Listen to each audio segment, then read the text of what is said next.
यमुना महारानी की जय। हरे कृष्णा हरे राम। राम की जय हो। जय जय श्री राधे। हरे कृष्णा। जय हो यमुना महारानी की जय। जय जय श्री राधे। यमुना महारानी की जय हो। हरे कृष्णा कृष्णा कृष्णा हरे हरे। हे राम राम राम हरे हरे। जय हो। सभी लोग यमुना महारानी पर फूल चढ़ाते हुए आचमन लेते हुए हमारे सारा भैया। जय हो। यमुना महारानी की जय भैया। कृपा बरस रही है यमुना महारानी की। आचमन ले लिया, आनंद आ गए। अभी आरती हो चुकी है। अब यहाँ पे कथा सुनाएंगे यमुना महारानी पे। 8:30 बजे यहाँ पे सब लोग 8 बजे यहाँ पे सब लोग आ जाते हैं। फिर 8 बजे से लेकर 8:30 बजे तक आरती होती है। फिर 8:30 बजे के बाद में गिरिराज जी की परिक्रमा वगैरह करके फिर 8:30 बजे के बाद में कथा चालू होती है। जो हमारे रामानंद प्रभु जी पूरी वो कथा करते हैं यहाँ पे और सभी लीला बताते हैं। विरज की, चैतन्य महाप्रभु जी की, सबकी लीला बताते हैं। तो आप भी कभी आपको थोड़ा सा समय निकालें गृहस्थ में से, संसार में से, और कभी यहाँ पे यमुना महारानी पे ढोल लगाएं, आचमन लें, कथा सुने, जरूर आएँ कृपया करके। क्योंकि ये जो हम यहाँ पे आ रहे हैं, समय दे रहे हैं, जो हम यहाँ पे आके धन इकट्ठा कर रहे हैं, इस धन की है जिस धरती पे कोई ऐसा पैसा नहीं है या धन नहीं है जो इसकी है होड़ कर सके। ठीक है जी। तो ये एक विशेष कृपा है हमारे पे राधा रानी की। तो जो हम अपने चरणों में यमुना महारानी ने ले ली। तो अब कथा सुनाते हैं फिर भी इनकी आपको। ठीक है जी। और दर्शन करिए। जय हो। हरे कृष्णा। हाँ, गिरिराज की जय हो। ये देखिए 8:30 बज गए। अब कथा चालू होगी थोड़ी देर में। हर हर महादेव। भोलेनाथ की जय। हमारे भोले बाबा विराजमान है यमुना किनारे। हरे कृष्णा कृष्णा हरे हरे। कदम का पेड़ है जी। हरे कृष्णा बोले। जय जय श्री चैतन्य जय नित्यानंद जय अद्वैत चंद्र जय गौर भक्त वृंदा। चैतन्य महाप्रभु की जय हो, जय हो नित्यानंद प्रभु की जय हो, अद्वैत प्रभु की जय हो, गौर भक्त वृंद की जय हो। एमति सार्वभौमे निस्तार करिला दक्षिणे गमने प्रभु इच्छा उपजिला। सारम भट्टाचार्य को उद्धार करने के बाद में चेतन महाप्रभु ने दक्षिण भारत जाने की इच्छा जागृत। दक्षिण भारत माघ मास के शुक्ल पक्ष में चेतन महाप्रभु ने संन्यास ग्रहण किया और फाल्गुन मास में नीलाचल में आकर वहीं वास किया। फाल्गुन मास के अंत में चेतन महाप्रभु ने होली उत्सव का दर्शन किया और प्रेम में आविष्ट होकर नए प्रकार नृत्य गीत किया। चैत्र मास में चेतन महाप्रभु ने सारम भट्टाचार्य का उद्धार किया और वैशाख मास के आरंभ में उन्होंने दक्षिण पर जाने की इच्छा की। वैशाख में चेतन महाप्रभु जी दक्षिण यात्रा करने के लिए गए। बोले चेतन महाप्रभु ने अपने सही भक्तों को बुलाकर आलिंगन किया। जो महाप्रभु जाने के लिए हुए उस समय चेतन महाप्रभु ने समस्त भक्तों को आलिंगन किया और उनके हाथों को पकड़कर बेनीत भाव से महाप्रभु जी कहने लगे, आप सब मुझे अपने प्राणों से भी अधिक प्रिय। प्राणों को तो छोड़ा जा सकता है परंतु आप सबको नहीं। आप सब मेरे बंधु हैं। आपने मुझे यहाँ लाकर जगन्नाथ के दर्शन करा के वास्तव में बंधु का कार्य किया। अब मैं आप सबसे एक दान मांगता हूँ। चेतन महाप्रभु जी कह रहे हैं आप सबसे एक दान मांगता हूँ। क्या? वह यह कि आप से मुझे दक्षिण भारत जाने की अनुमति प्रदान करो। दक्षिण भारत जाने की अनुमति प्रदान करो। चेतन महाप्रभु ने तो विष्णु पे उद्देश्य अवश्य मांगी जावो एकाकी जाए वो काओ संगे ना ले वो। मैं अपने ज्येष्ठ भ्राता बड़े भैया विष्णु को ढूंढने के लिए अवश्य जाऊंगा। चैतन्य महाप्रभु के दो भैया थे, एक विष्णु थे, एक ये थे निमाई। विष्णु इनके बड़े थे और विष्णु जो है विशेष करके और वो घर से छोड़ करके चले गए। उनकी बैराग वो सची माता वो जो है हमारे अद्वैत आचार्य जी के यहाँ रोज पढ़ने के लिए जाया करते और वहाँ पढ़ने जाते जाते और उनको वैराग्य हुआ और वैराग्य होकर के वहाँ से वो घर को छोड़ करके चले गए।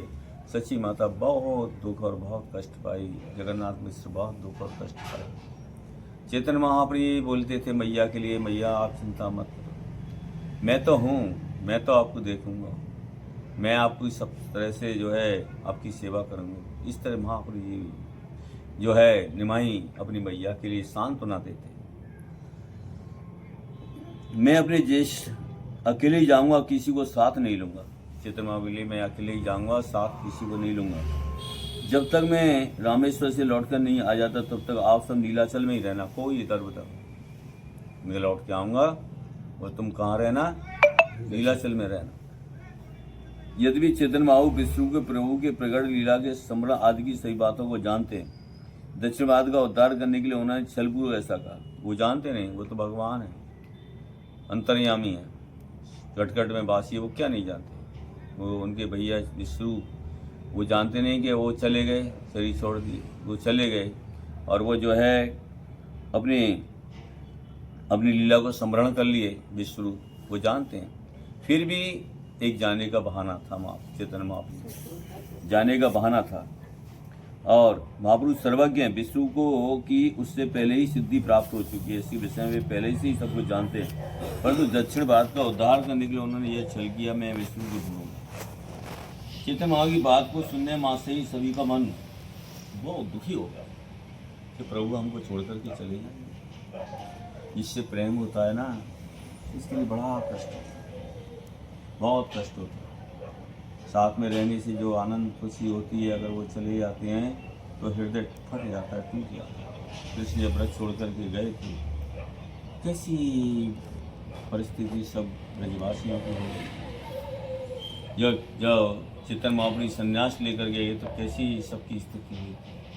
ऐसी प्रेम की एक ऐसी अवस्था होती है ना, उसमें अपने आप को रहना बड़ा कठिन हो जाता है, संभाला नहीं जाता अपने आप को। ऐसे ही महाप्रभु जब जाने के लिए बोले तो सभी भक्त लोग उनके लिए बोले। ऐसे हमारे जब गुरुजी भक्तिवेदांत श्री नारायण गोस्वामी महाराज जब यहाँ रहते थे हम लोगों के पास में, और जब हम लोगों को छोड़ करके यहाँ से विदेश जाते थे, सभी लोग रोते थे उनके लिए। जब जाते समय सब लोग रोते थे, गुरुजी छोड़ के जा रहे हैं, कब आएंगे गुरुजी, कब आएंगे, कब आएंगे। बड़ा मन में दुख और कष्ट होता था, वो जाते थे। क्यों? प्रीति है, प्रीति के ये लक्षण होते हैं। प्रीति के जो है लक्षण ऐसे ही होता है, उसमें रहा नहीं जाता है। प्रेम एक ऐसी चीज़ है ये। तो ऐसे ही यहाँ पे सब भक्त लोग बड़े दुखी और बड़े कष्ट में हो गए। और सुनिया सवार मने हिल महादुखा, निशब्द हैला सबे सुखायला मुख। जब चैतन्य महाप्रभु ने ये सब बात बोली, सुनने मात्र सभी का मन अत्यंत दुखी हो गया। वे सब निशब्द हो गए, उन सब का मुख सूख गया। मुख से एक शब्द भी नहीं निकलता है और सबके मुख सूख गए। नित्यानंद प्रभु ने कहा, यह कैसे संभव है? नित्यानंद प्रभु चैतन्य महाप्रभु से बोले, ये कैसे आप अकेले जाएंगे, ऐसे कौन सहन कर सकता है? हमारे में से अति 2-1 व्यक्तियों को अपने साथ लेकर चले। आप 2-1 व्यक्तियों को साथ लेकर के चले, अन्यथा किसी ठग के हाथ में पड़ जाओगे। आपके साथ जाएंगे, आप जिसे कहेंगे वही 2 व्यक्ति ही आपके साथ जाएंगे। जो आप जिसको ले जाएंगे वही जाएंगे आपके साथ। और दक्षिण भारत के सभी तीर्थों का मार्ग मैं जानता हूँ, अतः प्रभु आप मुझे आगे दीजिए, मैं आपको साथ जाऊँगा। क्यों? नित्यानंद प्रभु समस्त तीर्थों को पहले कर आए थे। नित्यानंद प्रभु के घर में जो है, और जब वो छोटे थे तो उनके पिताजी थे अड़ाई पंडित, उनकी मैया का नाम था पद्मा देवी हैं। तो उनके घर में एक सन्यासी आए, सन्यासी उनके घर में आकर के और उनके पिताजी ने उनकी सेवा में लगा दिया। और वो सन्यासी जाने लगे तो उस समय उनके लिए बोले, अरे जो है उनके लिए बोले, उनके पिताजी के लिए कि अड़ाई पंडित मैं आपसे कुछ मांगता हूँ, आप मेरे को वचन दो, आप मेरे को दोगे? तो उन्होंने पिताजी बोले, मैं वचन देता हूँ, मैं ब्राह्मण हूँ, वचन देता हूँ, मैं आप जो कहेंगे वही आपके लिए दूँगा। तो उन्होंने क्या मांगा उसके बदले में? बोले, मैं आपके इस पुत्र को मांगता हूँ, ये मेरे को जो है आपका पुत्र, जो मेरी उम्र, मेरी शरीर की अवस्था वृद्ध है, और ये आपका पुत्र लेकर के हमको सब तीर्थ में मेरी करने की इच्छा है, और ये आपका पुत्र हमको सब तीर्थ में ले जाएगा, समझे, सब तीर्थ कराएगा। इसके लिए उनके पुत्र को मांगा। अपने एक ही पुत्र कौन दे सकता है अपने पुत्र को? बड़ा इतना सुंदर, इतना होनहार, इतना बच्चा एक ही है और वो प्राणों से प्रिय है उनका, कैसे दें? परंतु प्राण जाएं पर वचन नहीं, ये भी तो एक बात है।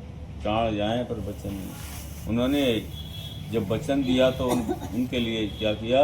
उन पुत्र के लिए जो है और उनके हाथ में दिया। कितना हृदय को कठोर बनाया जो बच्चे को दे दिया। एक ही बच्चा, जिस समय नित्यानंद प्रभु जी नहीं आए थे ना, जब तक जो है वहाँ वर्षा भी नहीं होती थी कभी, और नित्यानंद प्रभु का जन्म हुआ, साथ साथ में घना घोर वर्षा, समझे, साथ साथ में घना घोर वर्षा, अकाल पड़ा हुआ था वहाँ। नित्यानंद प्रभु जो है बचपन से ही बच्चों के साथ में क्या खेलते थे? बच्चों के साथ में जो ऐसे नहीं खेलते थे बच्चों की तरह, कृष्ण की लीला, राम की लीला, सब बच्चों को लेकर के ये सब लीलाओं का दर्शन अभिनय करते थे, समझे, इस तरह से करते थे। तो उस समय जो है तो मैं आपके नित्यानंद समस्त तीर्थ पहले ही कर लिए थे बचपन में, छोटे थे जब, सब तीर्थ कर लिए पूरे। तीर्थों में क्यों जाते हैं? साधु लोग क्यों जाते हैं? नित्यानंद तो अखंड गुरु तत्व हैं, वो क्यों जाते हैं समस्त तीर्थों में? तीर्थों का भी उद्धार करने के लिए आते हैं। अगर संत साधु लोग तीर्थों में नहीं जाएं, तीर्थ मलिन हो जाएंगे, तीर्थों का उद्धार कभी नहीं होगा। इसलिए साधु लोग तीर्थों में जाते हैं और वहाँ जा कर के तीर्थों का उद्धार करते हैं, नहीं तो तीर्थ मलिन हो जाते हैं। सबके पाप लेते लेते लेते लेते वो मलिन हो जाते हैं। और ये साधु लोग जा कर के उन क्या करते हैं? उन तीर्थों को पवित्र करते हैं। इसलिए साधु लोगों की इतनी बड़ी नहीं, समझे, इसलिए तीर्थों में भ्रमण करते हैं। उनको तीर्थ की क्या जरूरत है? साधु लोग तो खुद ही तीर्थ हैं, साधु लोग खुद ही तीर्थ हैं। जहाँ वो हैं वहीं सब तीर्थ हैं। वो किस लिए जा रहे हैं तीर्थ में? वो तो इसलिए जा रहे हैं वहाँ जाकर उस स्थान को पवित्र करने के लिए, उस स्थान को पवित्र करने के लिए वो जाते हैं। बाकी वो तो खुद ही तीर्थ हैं, तीर्थ स्वरूप हैं। इसलिए ये भगवान की कथा जो है समस्त तीर्थों का सार है। भगवान की जो भगवान की कथाओं को सुनते हैं, समस्त तीर्थ जो है उसमें भगवान की कथा सुनने से ये समस्त तीर्थ इन कथाओं में भरे हुए हैं। ऐसी बोल रहे हैं। चैतन्य महाप्रभु ने कहा, मैं नर्तक हूँ, आप सूत्रधार हो, मुझे आप जैसे नचाते हो वैसे ही नाचता हूँ। मैं कौन हूँ? नर्तक हूँ, नाचने वाला हूँ। आप कौन है? नचाने वाले। जैसे आप जो है संन्यास लेकर जब वृंदावन जाना चाहता था, आप मुझे कहाँ अदर ये घर शांतिपुर ले आए। मैं तो जाने वाला था वृंदावन, आप कहाँ ले आए? शांतिपुर में ले आए। और नीलाचल आते समय मार्ग में आपने मेरा संन्यास दंड भी तोड़ दिया, समझे। पहले तो क्या किया, हम जा रहे वृंदावन और वहाँ से कहाँ से घुमा फिरा करके हमको कहाँ ले गए? कहाँ ले गए? शांतिपुर में ले गए। और फिर क्या किया, मेरा दंड भी तोड़ दिया, बात को दंड भी तोड़ दिया। मैं जानता हूँ आप सभी मेरे प्रति अत्यंत स्नेह परायण हो, सबके गाढ़ स्नेह के कारण मेरे बहुत से कार्य बिगड़ रहे हैं। जगदानंद मुझे विषय भोग करवाना चाहता है। ये जगदानंद जो है ना, ये कैसा है? जगदानंद जो है विषय भोग कराना। क्यों? जगदानंद जी तो उनके लिए यहाँ से वो लेके गए थे। और जो भी कहें मुझे वह भयभीत होकर करना ही पड़ता है। वो कहेगा वो मेरे को डर के मारे उससे भयभीत है। यदि कभी मैं इसकी बात नहीं मानूंगा तो क्रोध होगा, 3 दिन तक मुझसे बात ही नहीं करता। मैंने संन्यास धर्म स्वीकार किया, इसलिए मुझे सर्दी के समय में भी 3 बार स्नान मुंकर सहन करना पड़ता है। सन्यासी को 3 बार नहाना पड़ता है। सन्यासी 3 बार नहाते हैं, एक सुबह, एक दोपहर को, एक शाम। ये नहाता है 3 बार, नहाते हैं ना, एक तो 3 बार नहाता है, 3 बार नहाता है ठंड में भी। हाँ अच्छा, हाँ, ये सन्यासी है। हाँ, 4 बार हो जाते हैं। कभी 4 बार भी हो जाता है। 4 बार देख लो, सन्यासी का धर्म है, 3 बार स्नान करना ही पड़ेगा। 2-3 बार तो मैं नहा रहा हूँ ज़्यादा। 3 बार है, और 2 बार तो 3 बार होता है। 3 बार नहाना है। और भूमि पर सहन करना पड़ता है। भूमि पर सहन करता है, फिर क्या होता है न्यास है? वो तो चिमटी में भी सहन करना पड़ेगा। जमीन में सहन करता है? जमीन में करता है? फिर क्या? फिर तो फेल हो गया। फिर फेल हुए। बैठे ना तो नहाने का 4 बार ही हो जाता अरे 4 बार नहीं, जमीन पे नहाना सोना पड़ता है सन्यासी को। भूमि पर शयन करना पड़ता, किंतु इसे देखकर मुकुंद बहुत दुखी हो जाता है। दुखी होने पर भी मुकुंद अपने मुख से कुछ नहीं कहता, परंतु इसके दुख को देखकर मुझे इससे भी 2 गुना दुख हो जाता है। और बोले संन्यास धर्म का पालन कर ले कि मैं शीतकाल में 3 बार स्नान और बिना सैया की भूमि में शयन करता हूँ। सैया भी नहीं, भूमि पे शयन करता हूँ, कोई वो खाट पाट पलंग कुछ नहीं, समझे। और 3 बार स्नान। ऐसा देखकर मुकुंद बहुत दुखी है। मेरे लिए मुकुंद के मन में दुख होता है, जानकर उसके लिए मैं दुगना दुखित होता हूँ। मैं सन्यासी और दामोदर ब्रह्मचारी, वे सदा ही मुझे शिक्षा देने के लिए हाथ में डंडा लेके पकड़ा रहता। कौन? दामोदर ने बोला है, वो आती है जो है उसके लड़के क्यों प्रेम करते हैं आप, समझे।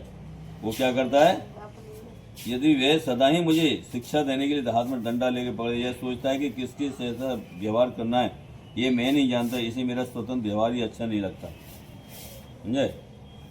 स्वतंत्र व्यवहार अच्छा नहीं लगता। इस पर कृष्ण की बहुत कृपा है, इसलिए मैं ये लोक अपेक्षा नहीं रखता, परंतु मैं कभी भी लोक अपेक्षा नहीं छोड़ सकता।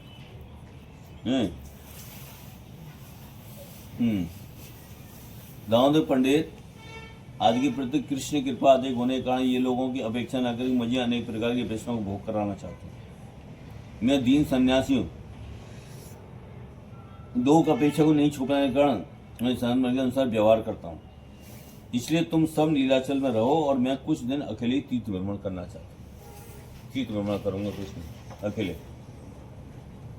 वास्तव में जिस गुण के कारण चेतन महाप्रभु ने सब भक्तों के वशीभूत थे, उन सब गुणों को प्रभु ने 2 श्रवण के छल से आस्वादन किया। ये सब गुण थे उनके भक्तों के, और तो प्रभु क्या कर रहे हैं, उनको छल से दोषारोपण कर रहे हैं। तो ये भक्तों के गुण है।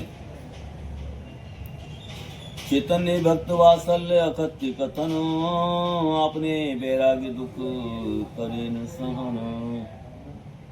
चेतन बाबू की भक्त वात्सल्य की कोई भी ठीक से वर्णन नहीं कर सकता। उन्होंने संन्यास आश्रम के वैराग्य दुख को ही सहन किया। चेतन महाप्रभु के उस वैराग्य दुख को देखकर भक्त बहुत दुख भोग करते हैं। संन्यास आश्रम के वैराग्य दुख को तो चेतन महाप्रभु सहन कर लेते थे, किंतु वे अपने भक्तों के दुख को सहन नहीं कर पाते थे। उन्होंने भक्तों के गुणों को भी दोषण कर छल से उसको अपने साथ जाने के लिए निश्चित कर दिया। स्वयं वैराग्य अवलंबन करके तीर्थ भ्रमण कर सकते। चेतन महाप्रभु ये अकेले ही जाना चाहते हैं, वैराग्य का अवलंबन करना चाहते हैं। उनके भक्त लोग उनको वैराग्य नहीं कराना चाहते, परंतु वो संन्यास धर्म पालन करना चाहते हैं। सन्यासी को जिस तरह रहना चाहिए, सन्यासी को उस तरह। सन्यासी को तेल मालिश नहीं करनी चाहिए शरीर की, और वो भी नहीं करते थे महाप्रभु, मुझे। और चेतन को उस वैराग्य दुख को देखकर बहुत दुख पाते। तब नित्यानंद प्रभु जगदानंद मुकुंद दामोदर से मिलकर बहुत प्रार्थना की। प्रभु तो स्वतंत्र है, किसी की बात नहीं मानी प्रभु। मैं तो जाऊंगा तो अकेले ही जाऊंगा, समझे। तब नित्यानंद प्रभु ने क्या किया, प्रभु आपकी जैसी आज्ञा, उसमें हमें दुख या सुख हो तो उसे पालन करना ही हमारा कर्तव्य है, परंतु एक बार फिर से कुछ निवेदन करना चाहिए। फिर उस पर आप विचार कर उसे अंगीकार कीजिए।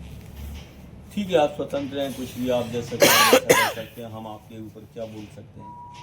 परंतु फिर भी प्रभु एक प्रार्थना और मैं आपसे बात, अंतिम प्रार्थना एक और करना चाहता हूँ आपसे, कि यदि और कुछ आपके साथ ना भी जाए, परंतु कौपीन बहेबास जलपात तो आपके इधर जाएगा ही जाएगा। कौपीन महाप्रभु कपड़े बहेबास, जो कपड़ा उनके चाहिए वो तो चाहिए ना, कपड़ा तो लेने के संग चलना ही पड़ेगा ना, कोई ना कोई यो। तो आपके दोनों हाथों नाम करने की संख्या गिनने में व्यस्त रहेंगे दोनों हाथ। फिर आप जलपात और बहिवास कैसे उठाएंगे। प्रेम में आविष्ट होकर जब आप मार्ग में अचेतन हो जाएंगे, आपकी समस्त सागरी की रक्षा कौन करेगा। अगर आपको अचेतन हो गए, भाव में आप जो है मूर्छित हो गए, तो ये सामान कौन उठाएगा। आगे एक कृष्णाश नामक नित्यानंद ने उनको विचार बताया, प्रभु ठीक है आप स्वतंत्र हैं, आप जैसे भी चाहें कर सकते। महाप्रभु अड़ गए ना, नहीं हम तो जाएंगे, अकेले ही जाएंगे, हम किसी के साथ लेके नहीं जाएंगे। परंतु नित्यानंद प्रभु ने फिर एक बार प्रार्थना की, प्रभु ठीक है, परंतु कि आप जो है किसी को नहीं ले जाएंगे तो ठीक है, हम भी मानते हैं, परंतु कृष्णदास नामक एक सरल ब्राह्मण को अपने साथ ले जाए, यही मेरी प्रार्थना है। ये आपके जलपात्र भयवास को लेकर आपके साथ जाएगा। आप अपनी इच्छा से जो करना चाहो करना, ये आपको कुछ भी नहीं कहेगा, ये कुछ नहीं कहेगा। काला कृष्णदास नामक ब्राह्मण नित्य सिद्ध ब्रज के सखा दास गोवर्धन से एक नित्यानंद प्रभु के प्राण काला कृष्णदास देखिए पूर्व ब्राह्मण बाद में चेतन बाबू ने नित्यानंद प्रभु की बात को मान लिया। अब उन्होंने मान लिया और सब भक्तों को अपने साथ लेकर सारों भट्टाचार्य के घर गए। सब भक्तों को सारों भट्टाचार्य के पास में ही वहाँ पे वहीं पर लेकर सब भक्तों को गए और सारों भट्टाचार्य ने प्रणाम करके चेतन बाबू को बैठने के लिए आसन दिया। फिर सबसे मिलकर उस सबको आसन देकर स्वयं भी बैठ गए। चेतन बाबू ने कृष्ण संबंधी बहुत से विषयों की आलोचना करने के बाद सारों भट्टाचार्य कहा, मैं आपके पास एक आज्ञा मांगने आया। देखो महाप्री कितने बड़े होकर के भी कितनी भाषा कैसी बोल रहे हैं। सब भक्तों से क्या बोल रहे हैं, मैं तुमसे एक आज्ञा मांगने के लिए आया हूँ। सारम भट्टाचार्य जी से बोल रहे हैं, उनके घर जा। सब भक्त भी संग गए, कितना सम्मान दे रहे हैं।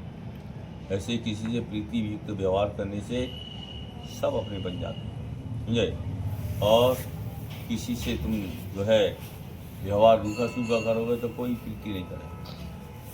प्रीति का व्यवहार सबसे बड़ा होता है। ऐसे महाप्रीत देखो भक्तों कह रहे हैं, मैं सारमर्यादा से कहा, मैं आपके पास एक आज्ञा माने आया हूँ। सारमोम से मेरे बड़े भैया विष्णु सन्यासी लेकर दक्षिण भारत में गए।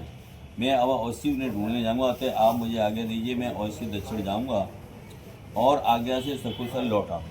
उन्होंने बोला मैं कहाँ जाऊँगा, मैं जाऊँगा अपने भैया, मेरे बड़े भैया जो है विष्णु, उनको ढूंढने के लिए जाऊँगा और मैं लौट गया। उन्होंने कहाँ पे जाऊँगा, दक्षिण यात्रा, दक्षिण जाऊँगा। देखो जाने का कुछ मकसद और था, पर तो ये ऊपर की बात ही जाने का मकसद था। उनको किसे राय रावण से मिलना था, समझे। राय रावण से मिलने के लिए जाने का वो था। और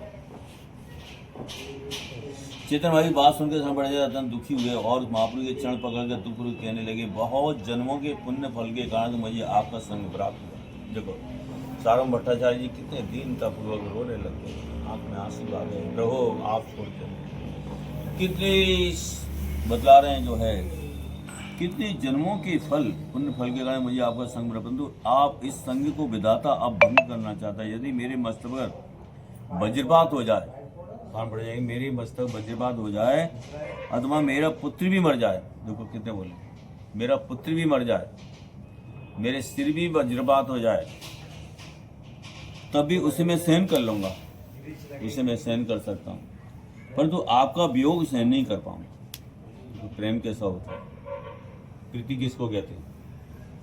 क्या कहें, मेरा पुत्र भी मर जाए, एक ही पुत्र है वो भी मर जाए, भाई मेरे सिर पे वज्रपात पड़ जाए, उसको सहन कर लूँगा, पर तो आपका वियोग सहन नहीं होगा। कैसी प्रीति, कैसी महाप्रीत भक्तों की कैसी प्रीति। हमारे शिवास पंडित की कैसी प्रीति, बेटा मर गया घर में हैं, सब औरत रोने लग गई, महाप्री कीर्तन कर रहे हैं और शिवास पंडित जाकर के उन औरतों से बोले, जाकर के क्या बोले, देखो प्रभु की कीर्तन चल रहा है, आप कोई मत रोइए, अगर आप रोएं मैं भी जाकर गंगा जी कूद के प्राण छोड़ दूँ, समझे। उन्होंने बोला मैं भी कूद के जब गंगा जी प्राण छोड़ दूँगा, कोई मत रोइए। ऐसे समय का रोना होता है कि जवान बेटा चला गया। महाप्रभु वो कह रहे हैं, अगर तुम कोई भी रोए तो मैं भी प्राण छोड़ दूँगा। कैसी प्रीति चैतन्य महाप्रभु को, समझे, कैसी प्रीति हो। फिर बाद में जो है चैतन्य महाप्रभु को मालूम हो, किसी ने बतला दिया प्रभु श्रीवास पंडित के पुत्र चले गए। महाप्रभु कीर्तन छोड़ दिया, बोले श्रीवास हमको बताया क्यों नहीं तुमने, तुम्हारे पुत्र चले गए, चलो हाँ कहाँ है वो। जब गए तो वो लेटा हुआ था, उसके ऊपर से कपड़ा ढका। तो अच्छा बोले ए कहाँ चला गया, बट खड़ा, वो खड़ा हुआ, मरा हुआ खड़ा हुआ, और उससे बोले तेरी मैया रोती है, तेरे पिता रोते हैं, सब तेरे लिए रोते हैं, कहाँ चला गया, कहाँ चला बट। तो उसने बोला प्रभु आपने मेरे को यहाँ भेज दिया, वो तो बहुत अच्छी जगह क्यों बुला लिया आपने, वो तो बस आपने मेरे को यहाँ भेजा, वो तो अब मेरे लिए बहुत दिव्य स्थान भेज दिया, फिर मेरे को यहाँ क्यों बुलाया, मैं तो वहीं सुखी था, वहीं अच्छा। अरे तेरे पिता रोते हैं, माँ रोती है, सब रोते हैं तेरे लिए।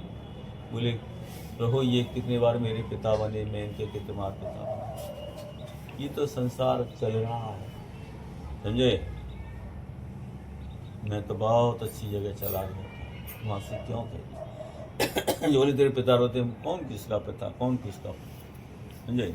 अपने कर्म फल से आते हैं, कर्म फल से चले जाते, कोई किसका बेटा बनता है, कोई किसी का बाप बनता है, कोई किसी की बहन बनता है, कोई किसी का भैया बनता है, कोई किसी का नहीं, अपने अपने कर्मों से सब आते हैं और कर्म का फल पूरा करके चले जाते। हम सोचते हमारा बेटा है, हम सोचते हमारा भैया है ये, हम सोचते हमारी बहन है ये, समझे, हम तो हमारी मैया है ये, समझे, हमारे पिता हैं, सब अपने अपने कर्मों को आते हैं और उसके बाद में सब चले जाते हैं। फिर कोई संबंध रहता है, अगर उसकी मैया चली गई, कोई संबंध है, कहाँ गई होगी, कहाँ उसका संबंध बन गया, भाई इसको छोड़ करके और कहाँ संबंध उसका नया बन गया होगा, जब जन्म हो गया वहाँ नया संबंध बन गया, माँ उसके भैया बहन सब बन गए होंगे वहाँ पे, नए संबंध बन गए, तीसरे जन्म फिर और संबंध बन जाएंगे, चौथे जन्म फिर और बन जाएंगे, तो चलता रहता है। टाइम हो गया ये संबंध तो ऐसी यहाँ बताई उन्हें। भाई 5 मिनट रुको, बंजू सागर लगो गाड़ी ने। अरे तो जो है ना, तो जब चैतन्य महाप्रभु तो इस संघ को विधाता आप स्वतंत्र से, इसलिए आप अवश्य जाएंगे, परंतु मेरी प्रार्थना है कि आप कुछ दिन और यहाँ रहें। प्रभु आप स्वतंत्र हैं, मैं जानता हूँ आप जाएंगे जरूर, पर तो मेरी एक इच्छा है कि आप कुछ दिन और रहें, और रहें और यहाँ रहें, ताकि मैं आपके चरणों का दर्शन करूँ। सार भट्टाचार्य की प्रार्थना सुनकर चैतन्य महाप्रभु का मन शिथिल हो गया और वे कुछ दिनों तक वहीं रहे, जाना स्थिर कर दिया। क्यों? सार भट्टाचार्य की बात मानी। जैसे वहाँ पे अद्वैताचार्य ने जब महाप्रभु जाने को थे, प्रभु आप 2-4 दिन और ठहर जाओ, भक्तों की बात माननी पड़ती है, क्योंकि भक्तों के वशीभूत होते हैं भगवान, और वो भगवान तो स्वतंत्र ईश्वर हैं, फिर स्वतंत्र होकर के वो भी परतंत्र हो जाते हैं, क्यों भक्तों के वशीभूत हो जाते हैं, भक्तों के ऐसी भक्ति के द्वारा उनको वशीभूत कर लेते हैं। ऐसे ही इनको भी यहाँ वशीभूत कर लिया, उनको बोला कि प्रभु रुक गए, समझे, प्रभु रुक गए, चलो कल फिर बतलाएंगे। हरे राम